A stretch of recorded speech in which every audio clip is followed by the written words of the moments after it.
notre seule issue. Il est temps pour nous de transcender les divisions héritées du passé, de raviver l'esprit d'unité qui animait les grands empires d'Afrique et de construire un continent qui reflète la grandeur de nos ancêtres. Jeunesse africaine, comprends que le rêve des Nations Unies d'Afrique n'est pas une option, c'est une nécessité. C'est un appel à la dignité et à la renaissance. L'Afrique doit s'unir ou périr, disait Kwame Nkrumah. En mettant fin aux barrières linguistiques et aux rivalités intestines, nous pourrons parler d'une seule voix sur la scène internationale et protéger nos intérêts communs. Que nous soyons aujourd'hui de l'Afrique francophone, anglophone, arabophone, lusophone, hispanophone, créolophone, ces étiquettes nous divisent et nous enchaînent. Elles ne viennent pas de nous, elles sont la trace encore vivante de notre assujettissement. Que nous soyons X ou Y, chrétiens ou musulmans, nous devons avant tout apprendre à transcender nos différences. L'histoire nous observe et nous avons l'opportunité de redonner à l'Afrique sa place légitime dans le Conseil des Nations. Le moment est venu d'agir, non pas pour nous seuls, mais pour les générations à venir. La trahir ne serait pas qu'une honte, mais une fatalité. L'accomplir serait notre plus grande victoire. Comme le disait Frantz Fanon, chaque génération doit, dans une relative opacité, découvrir sa mission, la remplir ou la trahir. Cette mission pour notre génération est claire, brûlante, impérieuse. Restaurer la dignité et la gloire de l'Afrique, tout en bâtissant un avenir meilleur de justice et de prospérité. Peuple africain du continent de la diaspora, la libération de notre continent repose sur nous. Nous ne pouvons compter ni sur les puissances étrangères, ni sur nos élites compromises.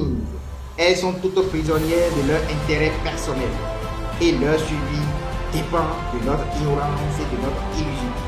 Comme le rappelle Doumbouya Fakoly, ceux-là qui devaient nous montrer la route à suivre se sont tous disqualifiés par des compromis et des compromissions. Rappelez-vous les paroles de Thomas Sankara. Nous avons besoin d'un peuple convaincu plutôt que d'un peuple vaincu. L'esclave qui n'est pas capable d'assumer sa révolte ne mérite pas qu'on s'apitoie sur son sort. Cet esclave répondra seul de son malheur s'il se fait des illusions sur la condescendance suspecte d'un maître qui prétend l'affranchir. Seule la lutte libère, plutôt que de calquer des modèles occidentaux qui nous sont totalement étrangers et qui nous ont soumis et ruinés en tout. Nous allons puiser dans la grandeur de notre passé pour bâtir un avenir souverain. Les États actuels deviendraient des nations, une terminologie qui reflète la splendeur, l'esprit de communauté et la force de notre histoire. Ces nations, autonomes dans leur gestion, seront intégrées dans une union politique, économique, militaire et linguistique puissante, les Nations Unies d'Afrique. Chaque nation aura son rôle et ses spécificités, mais ensemble, ils constitueront une force mondiale capable de transformer les défis en opportunités. Kwame Nkrumah avait déjà posé les bases de cette vision. Divisés, nous sommes faibles. Unis, l'Afrique pourrait devenir l'une des plus grandes forces du monde dans le monde. Les Nations Unies d'Afrique ne seraient pas une simple fédération politique, mais une union économique forte, permettant une exploitation collective et équitable des ressources, ainsi qu'une intégration totale de nos économies. Ce modèle, inspiré des grands empires du passé, permettrait à l'Afrique de redevenir une puissance mondiale, non pas par l'accumulation d'armes ou de bombes atomiques, mais par la richesse de ses valeurs, de ses ressources et de son une fierté retrouvée. Tout cela est développé dans mon essai. Et si nous repensons l'Afrique, les Nations Unies d'Afrique, j'ai l'honneur de lancer officiellement aujourd'hui. Lisez-le, appropriez-vous de ces vérités que les fossoyeurs de notre dignité tentent de dissimuler. Vous comprendrez pourquoi cette révolution n'est pas seulement une nécessité, mais qu'elle est un devoir. Du haut de cette tribune, j'ordonne une mobilisation générale des Africains du monde entier. Où qu'ils se trouvent, j'adresse un appel solennel à tous les panafricanistes, où qu'ils se trouvent dans le monde, aux organisations panafricaines, aux mouvements militants, aux partis politiques engagés et à tous les hommes et femmes, sans distinction de catégorie sociale ou de croyance. Mobilisez-vous autour de ces idéaux communs, les Nations Unies d'Afrique.